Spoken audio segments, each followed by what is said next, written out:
del doctor Francisco Guillermo. Es docente e investigador de tiempo completo en la Escuela Normal Superior de México. Cuenta con la formación profesional en el área de Ingeniería Química por parte de la Universidad Nacional Autónoma de México. Tiene la maestría en redes neuronales por la UCLA.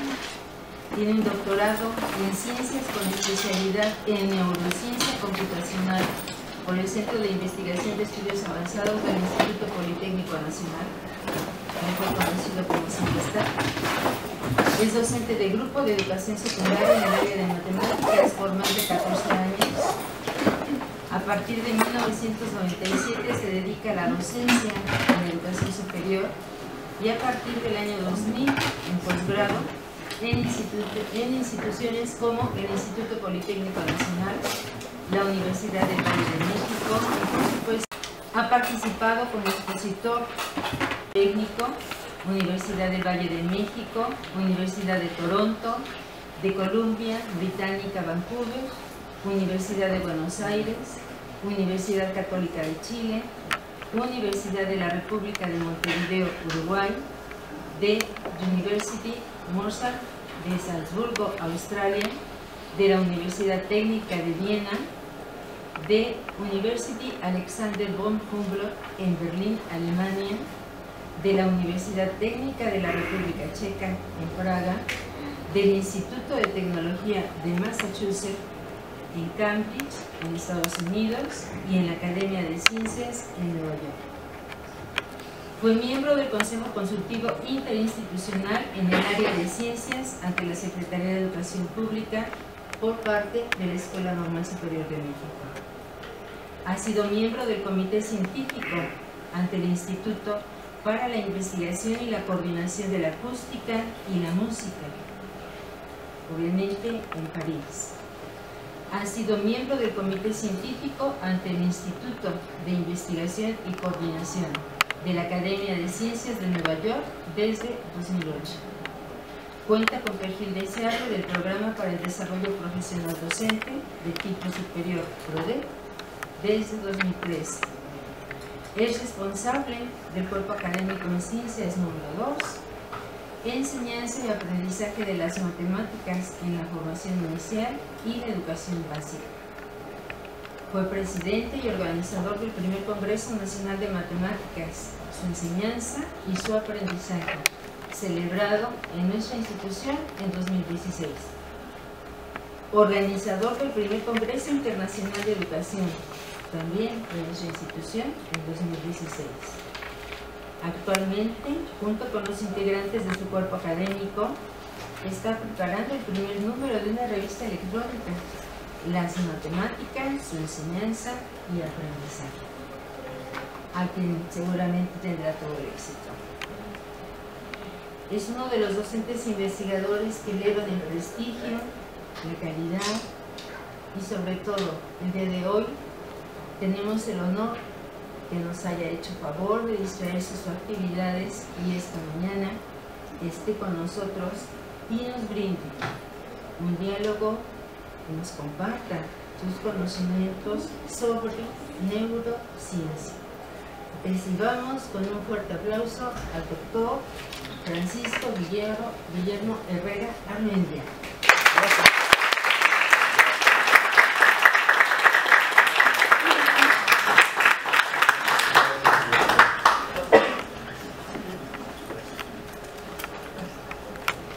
Muchas gracias. En realidad el privilegio es mío, No es fácil estar ante un auditorio tan crítico y riguroso como es el auditorio cualquiera en una institución como la Normal Superior. La idea sí es comentar algunas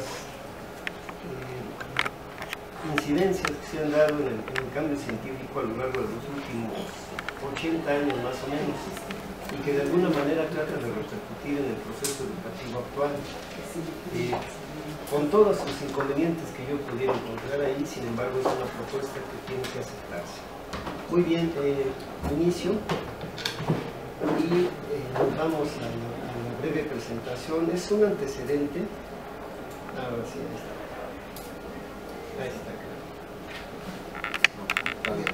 Todavía no. Miren, un antecedente educativo en esta propuesta lo tenemos con las investigaciones de Jean Piaget. Él no fue nada educativo, más bien su trabajo va hacia la epistemología y la clasificación de lo que él percibe como inteligencia y lo plasma en un modelo a través de la matemática, el modelo lógico. Sin embargo, es ajeno a la educación y por mucho tiempo los sistemas educativos trataron de acercar ese trabajo como un puente entre el proceso de enseñanza y de aprendizaje. Años más tarde, igual, Luis de Bertalanffy propone la teoría general de los sistemas, que es un conglomerado de conocimientos de cibernética, matemáticas, biología celular y computación, por supuesto. Y también a principios de la década de los 70 tiene un gran impacto, trata de buscar un impacto en la educación, pero no es lo que se buscaba, no es en sí la razón de ser de estos dos conocimientos. Sin embargo, la postura educativa los acepta. De alguna manera estoy vislumbrando que la neurociencia trata de sustituir estas dos propuestas, por lo que me atrevo a proponer la siguiente premisa, que esta es personal, sin embargo la he observado y aquí lo trato de cuantificar, ¿no? Por ejemplo, el conjunto de todos los conocimientos de enseñanza, lo generalizo, que se unen con todos los del aprendizaje, es decir, la unión de dos conocimientos en que ningún elemento se intercambia, está puenteado allá por un conocimiento llamado neurociencia, que está entre ambos. Sí, solo si cada elemento de dichos conjuntos están en ellos mismos y este no está en ninguno de ellos. Es una propuesta de Dedekind para la continuidad de matemáticas. Sin embargo, parto de aquí para dudar un poco de qué tanto la neurociencia puede puentear el proceso de enseñanza y el proceso de aprendizaje en los términos en que los sistemas educativos actuales lo buscan. Partiendo de aquí, me remito a las lecturas que tienen ustedes. La lectura correspondiente a neurociencia, ahora verán a neurociencias y su importancia en contextos de aprendizaje. De aquí voy a basar un tanto la plática que les comparto el día de hoy. En esta lectura ustedes van a encontrar algunos aspectos interesantes y relevantes. Uno de ellos trata sobre las neuroimágenes. La neuroimagen es una técnica moderna a través de la emisión de positrones, es decir, el contrario al electrón, y permite percibir los procesos dentro del cerebro en el momento en que se intercambia el conglomerado de azúcares que funciona con la liberación de feromonas, de hormonas, dopaminas y todo el conglomerado bioquímico que funciona en nuestro cerebro. Lo que hace el azúcar es inhibirlo o desinhibirlo dependiendo de los estados de ánimo que son causados por la percepción, ¿no? Aquí también vale la pena resaltar la participación del oxígeno. Sin oxígeno no habría manera de llevar a cabo estos procesos químicos. Entonces, la neuroimagen lo que hace es hacer perceptible lo que sucede. Aquí pongo 3 ejemplos. El primero de ello es la tomografía de una persona que está entablando una toma de decisiones a través de 2 o 3 o más propuestas. El ejemplo claro y vino a colación es lo que ustedes hicieron hace un momento, el cuestionario, y les dieron tiempo para su solución. Pues bien, lo que más o menos sucedió en su cerebro se podría esquematizar en esta imagen, donde los puntos naranja es la toma de decisiones. Y vemos cómo va a desaparecer, es decir, hay 2 puntitos que son lo que inhibe el proceso de toma de decisión. En la imagen de abajo solo queda uno, es decir, el consumo de proteína producido por el intercambio de azúcares normalmente exosas y pentosas viene a la baja. Es decir, la toma de decisión aquí se vuelve un tanto endeble e incierta en el sujeto cuando al principio estaba un poco más fuerte. Este es un ejemplo de lo que son neurociencias. Si ustedes observan también ¿cómo se llama? En la barrita de colores, esto nos permite ir distinguiendo los procesos que se van dando dependiendo de los reactivos inhibidores, que bien pueden ser azúcares, bien pueden ser proteínas, bien puede ser oxígeno o algún químico inherente que puede producir estas reacciones. Dependiendo de ello, la neuroimagen nos permite percibir lo que está pasando en nuestro cerebro. Tengo otra, la siguiente, si me hace favor, es esta que viene a colación con la música. Lástima, ya se fue nuestro concertista, porque hubiera sido muy interesante hacerlo más o menos ejecutar algo y ir percibiendo esto. Esta imagen, neuroimagen, se refiere al proceso musical de un músico y de un no músico. El proceso se ve difuso en la imagen de la derecha y toma un patrón en el caso de la imagen izquierda. Ustedes saben que la música es un lenguaje, igual que las matemáticas, igual que cualquier lenguaje natural. Cuando lo estamos procesando y estamos entendiendo lo que sucede en nuestro cerebro, surge una imagen como esta.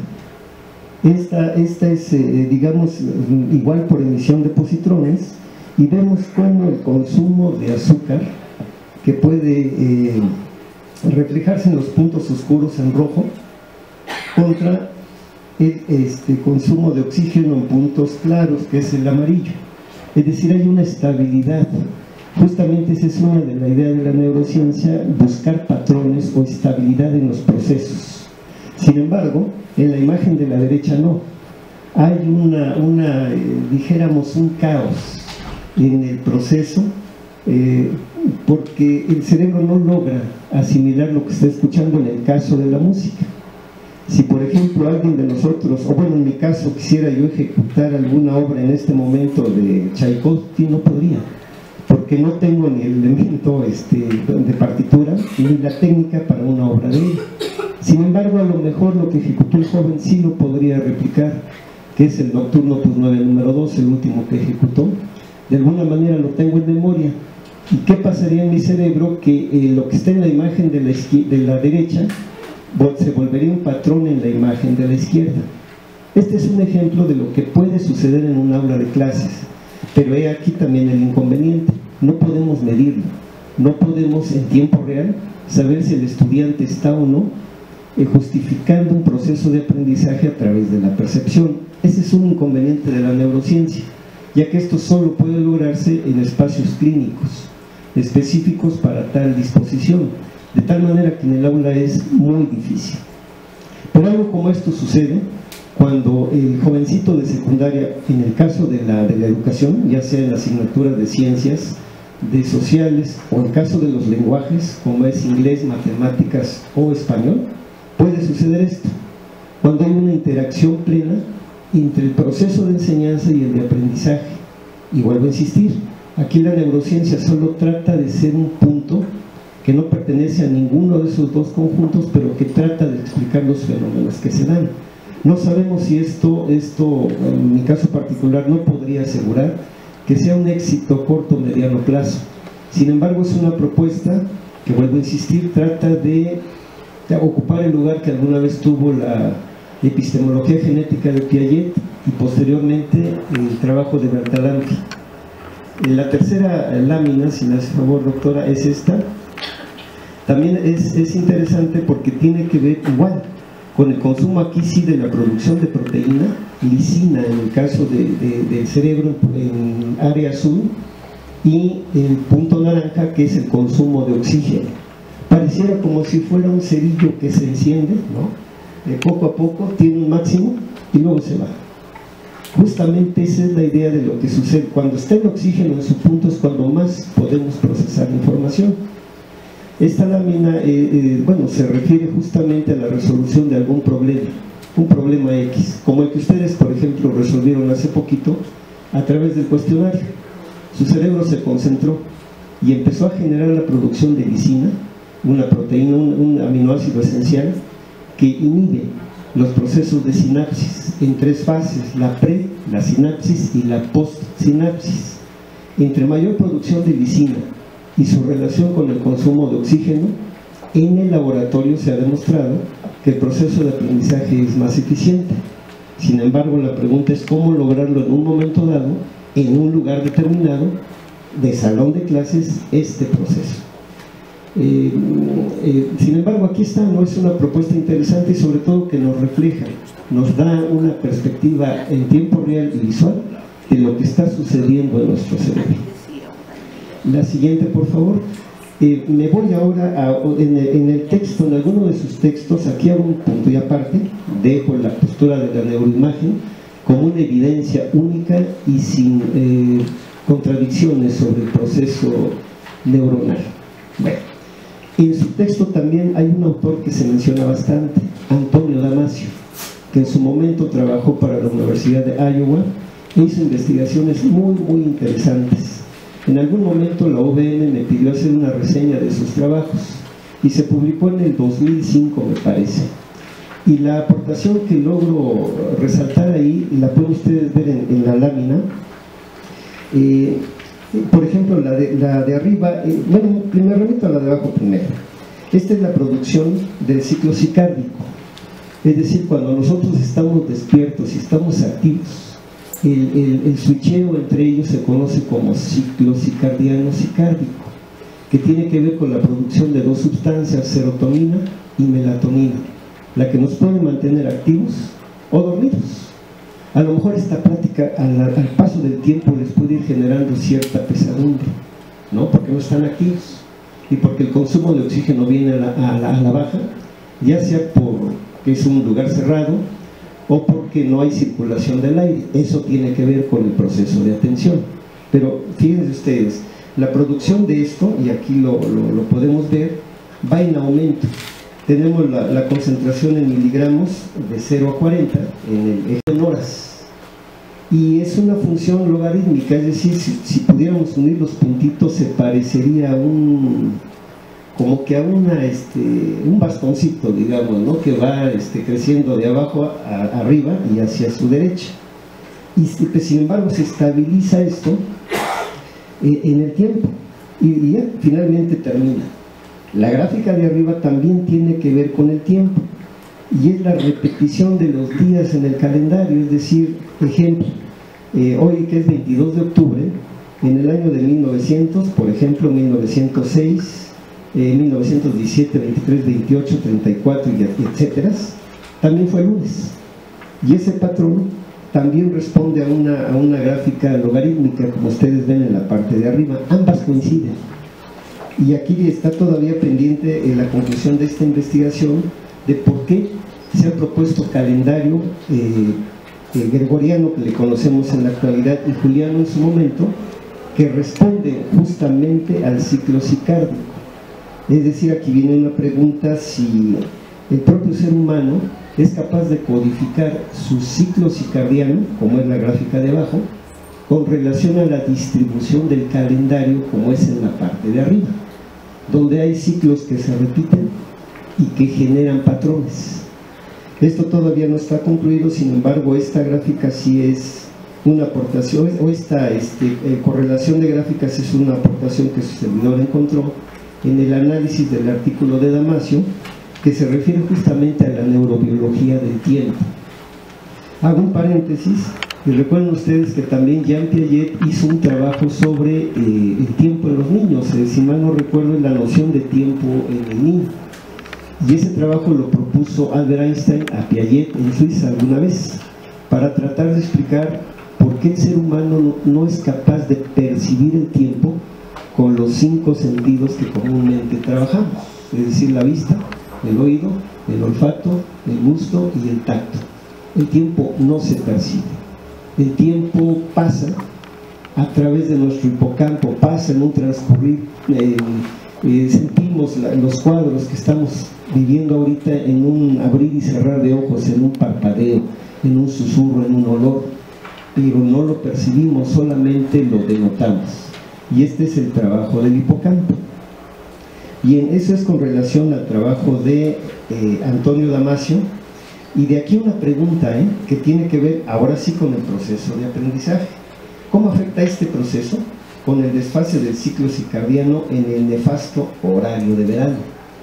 Tenemos niños en secundarias técnicas, sobre todo, que entran a las 7, entre abril y todavía esta semana.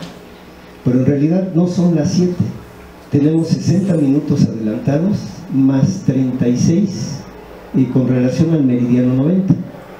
Ahorita no tengo idea, pero si más o menos son las 9:30, 10 de la mañana, que sean, no lo son.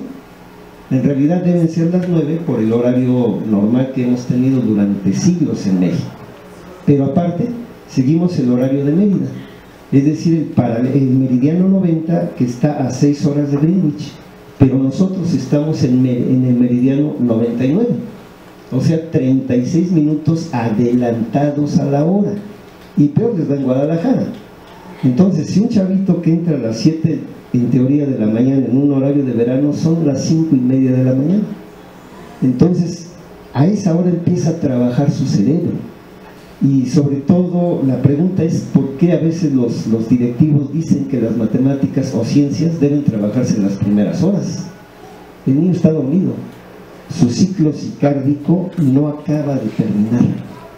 Luego entonces no hay proceso de aprendizaje tan solo por ese hecho. En fin, bueno, ya platiqué sobre la latitud y longitud. La otra es la latitud. El horario de verano que empieza en abril, digamos, el sol está más o menos a unos 4 grados ya sobre el hemisferio norte, pero hoy por hoy, que todavía no acaba, el sol está 8 grados al sur del Ecuador. Es decir, que el ciclo cicárdico está en este momento en su total desfase. ¿Cómo entonces queremos que que muchos, si no es que todos los estudiantes que trabajan, que estudian en el ciclo básico, puedan aprender alguna asignatura? Esto es un hecho. Y a veces lo vemos cuando recibimos jovencitos en nivel superior y traen algunas dificultades de memoria. ¿No será una de las causas? Solo lo pregunto. ¿No será esta una situación cuya consecuencia es la dificultad de aprendizaje a nivel superior? Dejo ahí la pregunta. Continúo, y hay nuevos elementos en neurociencia. Normalmente la diagramación de las sustancias químicas se hace con base en la geometría plana. Es decir, se representa con polígonos, normalmente el pentágono y el hexágono para las azúcares, con doble o triple ligadura, y con líneas, ¿no?, que representan las uniones con otras sustancias químicas. Sin embargo, la inclusión de la topología nos permite ahora sí modelar de una manera más precisa lo que sucede con los fenómenos químicos. No son planos, desde luego. Nuestro cerebro no es un llano en donde se empujan, ¿no?, las sustancias una con otra para producir fenómenos cerebrales. No, nuestro cerebro es una masa con un volumen, ¿no?, sujeta al proceso de gravedad. Y los nuevos descubrimientos es, por ejemplo, la escalera molecular de Möbius, que ustedes ven aquí, claro, en el plano, pero no es tal cual. Esto es como si fuera una especie de corona, ¿no?, como si esto fuera una coronita y está rodeándolo, pero no es una corona única, sino que va por peldaños, de que se llama escalera, donde están las dobles ligaduras de los átomos de carbono. Esa doble ligadura es la que hace fuerza en los enlaces y la que permite atraer o desatraer o alejar las sustancias, y entonces se lleva o no un proceso químico.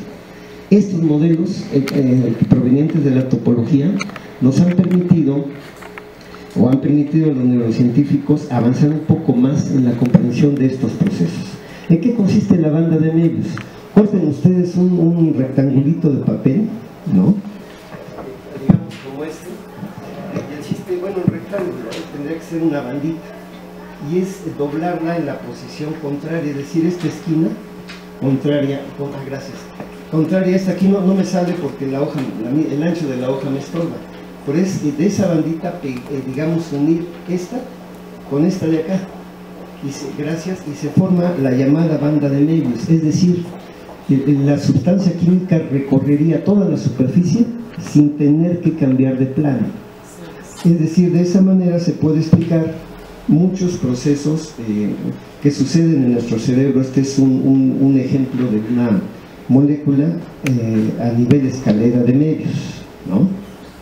Esta fue propuesta en el 82 por 2 investigadores y le llaman peldaños en lugar de escalones. La molécula descrita se asemeja a la de Möbius, etc. Ahora dice, pero la superficie de la banda se ha reemplazado por una escalera, lo que decíamos, va en ascenso. Y los lados representan una cadena de poliéter, en este caso, de 60 átomos, carbón y oxígeno, y los peldaños, átomos de carbón con doble ligadura. El trabajo reciente, por si a alguien le interesa, es de Flapan en el año 2000, y el trabajo se llama El encuentro entre la química y la topología. Muy bien. En un punto y aparte, como una aplicación nos vamos al caso de los lenguajes. Bueno, aquí sale un poquito no topológica, pero aún así alcanza a percibirse. Es el caso de la interpretación de una persona que habla 2 lenguajes, ¿no? En el caso de ustedes, cuando están aprendiendo el inglés, a través del español. Cuando están enseñando, aprendiendo matemáticas, ustedes, a través del español. Y cuando enseñamos ciencias, a través del español. Es decir, lo que estamos haciendo en secundaria en realidad es enseñar lenguaje. No enseñamos la asignatura, enseñamos el lenguaje de las matemáticas, de la química, de la física y de la biología, para que después en niveles superiores este lenguaje no tenga inconveniente en el estudiante y ahora sí, poder adentrarse a los procesos de cada rama del conocimiento. Una persona que está normalmente entrenada en el quehacer de los lenguajes, se puede observar el consumo de oxígeno, es decir, no se pierde. No se pierde porque su inhibición de varias proteínas, de varios aminoácidos esenciales, en este caso la lisina, se conserva. En color amarillo tenemos la percepción del consumo de oxígeno, ¿no?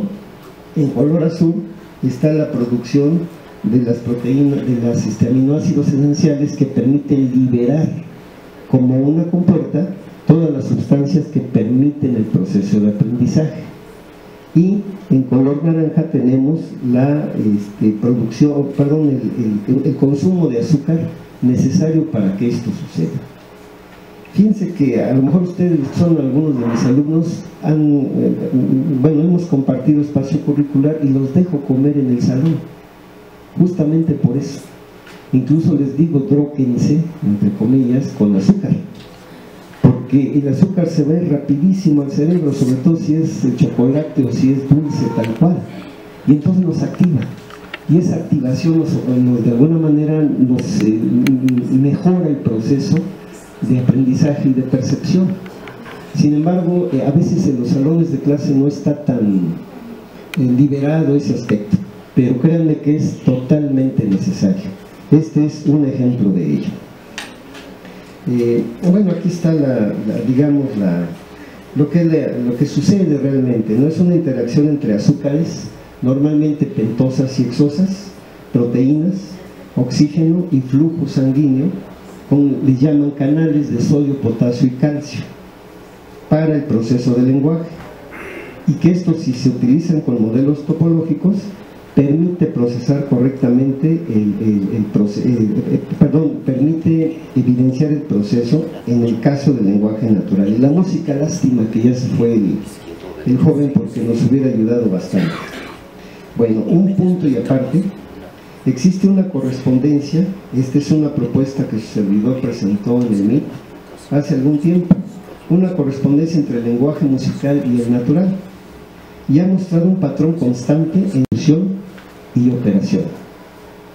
Además, el procesamiento de estos lenguajes es directamente proporcional a la interacción de los elementos químicos e inversamente proporcional al tiempo transcurrido.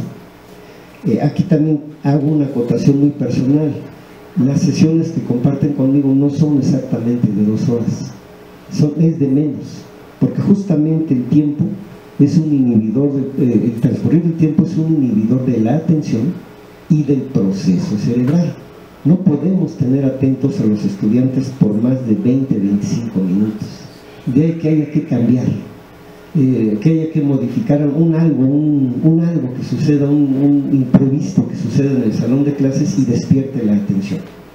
Por ejemplo, en el caso de ustedes, por más que yo quiera, no puedo asegurar que su atención sea al 100% al transcurrir de las láminas, porque el tiempo viene en decaimiento para ustedes y el consumo de oxígeno aquí se hace con menos fluidez, pero son procesos naturales que no podemos evitar. Bueno, muy bien. Ahora, un punto y aparte, en el caso de la neurociencia, es la importancia de las matemáticas.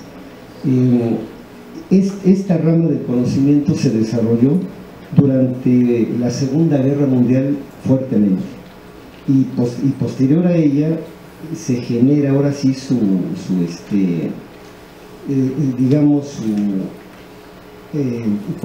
vamos a decir su tipo o su estereotipo como ciencia. Esta rama de las matemáticas permiten una perspectiva compleja, entretejida y dinámica entre la física y la biología del cerebro humano. Lo que ustedes están trabajando como complejidad. La matemática justamente busca reducir el proceso de complejidad en la interacción de estas ramas del conocimiento. Pues nos permite modelar, por ejemplo, la dinámica de las membranas nerviosas. La membrana nerviosa es una parte de nuestro sistema que nos sirve para que ahí se deslicen los compuestos químicos, se comuniquen, puedan pasar de un lugar a otro. Sí, por ejemplo, bueno, lo que está del lado derecho es lo que se percibe como la sinapsis, es decir, aquella comunicación vía electrónica, vía de descarga eléctrica, entre las dendritas de las neuronas. La descarga eléctrica es un conglomerado de átomos, ¿no? Electrones, pero que tienen una formación única. Después llego a eso, pero de momento diría yo que esa topología, si se me permite decirlo, de la distribución electrónica, no es al azar. Tiene formaciones en lo que ustedes, por ejemplo, si en su mente les digo ahorita, ¿qué se me ocurre? De selección mexicana de fútbol, ¿no? Hay un concepto para ustedes y en ese momento empieza a circular por ustedes algo con respecto a ese concepto. Eso es la sinapsis. O podríamos hablar de cualquier otro, ¿no? De música, podríamos hablar de política, podríamos hablar de sí o no va a ser un buen gobierno, ¿no? Y de ahí repercutir a nuestra membrana para que la sinapsis pueda producirse. Otra es la dinámica de las neuronas individuales. Bueno, la neurona como tal es una célula y como célula tiene todos los componentes de la propia célula y ahí mismo hay dinámica, como es justamente el intercambio sobre todo de azúcares y de proteínas. Otras son las formas de comunicación sináptica que más o menos se dividen en tres: la la sinapsis y la postsinapsis.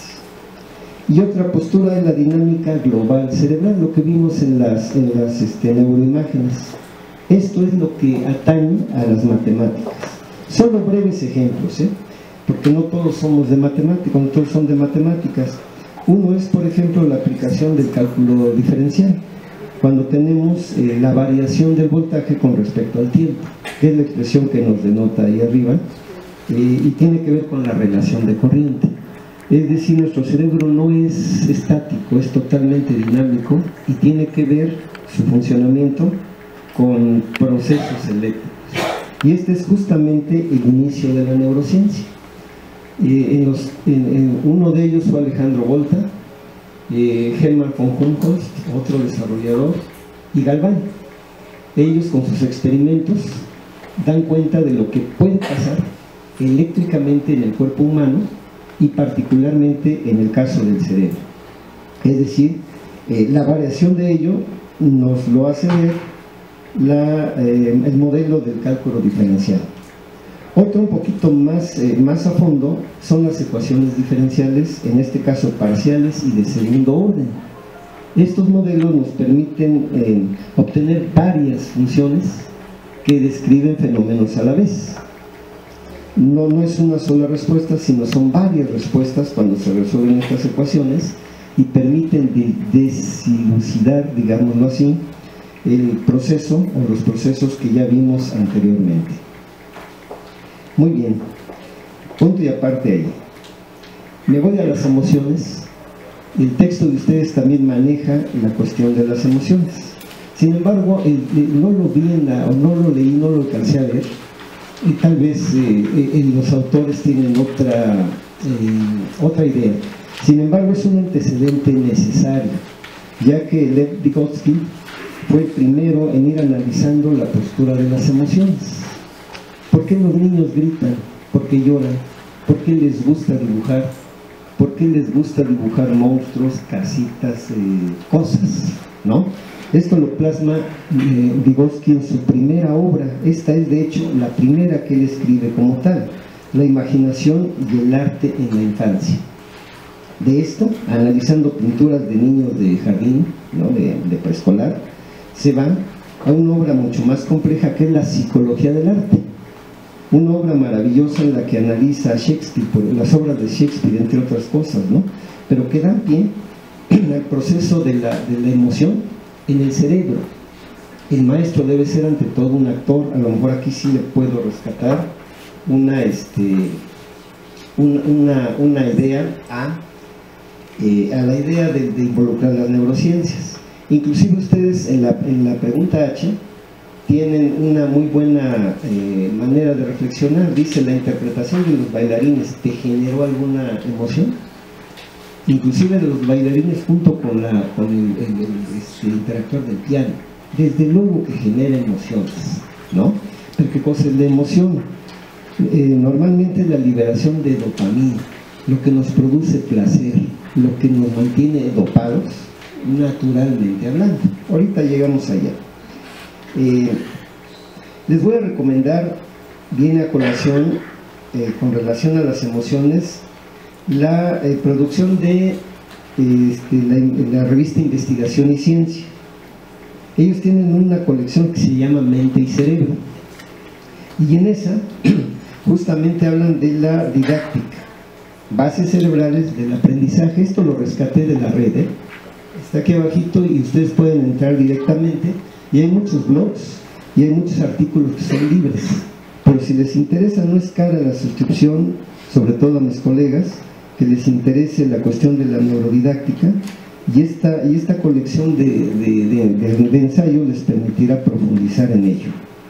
Me centro en la última parte, lo de acá abajo, ¿no?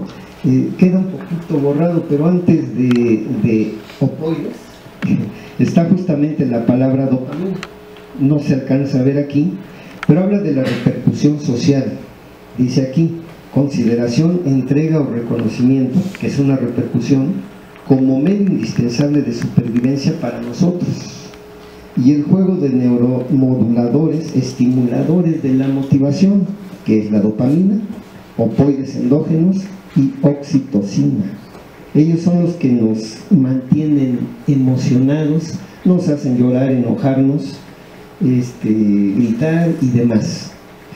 Hace yo el comentario de que el docente debe ser un actor, debe tener el papel de exteriorizar su emoción de la asignatura que está trabajando ante el grupo. El grupo es nuestro espectador, y si somos un tanto pasivos, si no o no, pero es probabilística. Es a lo que quiero llegar. Muchas gracias, doctora, era eso.